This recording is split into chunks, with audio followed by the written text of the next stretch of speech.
اگست 2023 سے قیدی نمبر 804 اس ملک کے سب سے مقبول لیڈر، منتخب وزیر اعظم اور پاکستانی شہری عمران خان کو اڈیالہ جیل میں مسلسل قید تنہائی کا سامنا ہے۔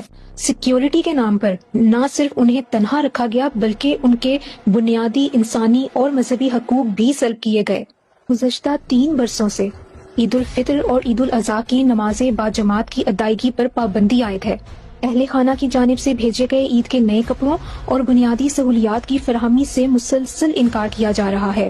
5 وقت کی نماز باجماعت اور جمعے کی نماز تک سے روکا جانا مذہبی آزادی کی سنگین خلاف ورزی ہے۔ اہل خانہ سے ملاقاتیں بند، ٹیلی فونک رابطے معطل اور وکلاء تک رسائی میں دانستہ رکاوٹیں، یہ سب شفاف انصاف کے اصولوں کے منافی ہیں۔ تشویشناک طبی حالت کے باوجود مناسب علاج تک رسائی سے انکار ایک سنگین انسانی بحران کی نشاندہی کرتا ہے۔ دسمبر 2025 میں اقوام متحدہ کی رپورٹ نے بھی ان خدشات کو اجاگر کیا۔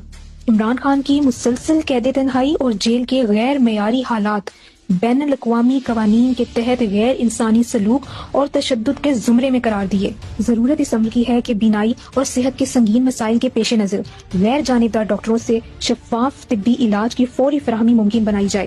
اہل خانہ، وکلاء اور پارٹی رہنماؤں سے ملاقاتوں اور قانونی رابطوں پر عائد غیر قانونی غیر اعلانیہ پابندیوں کا خاتمہ کیا جائے۔ اقوام متحدہ کی رپورٹ کی روشنی میں غیر قانونی حراست اور قید تنہائی کا فوری اور غیر مشروط خاتمہ کیا جائے۔ شفاف انصاف اور بنیادی حقوق کی بحالی اب ناگزیر ہے۔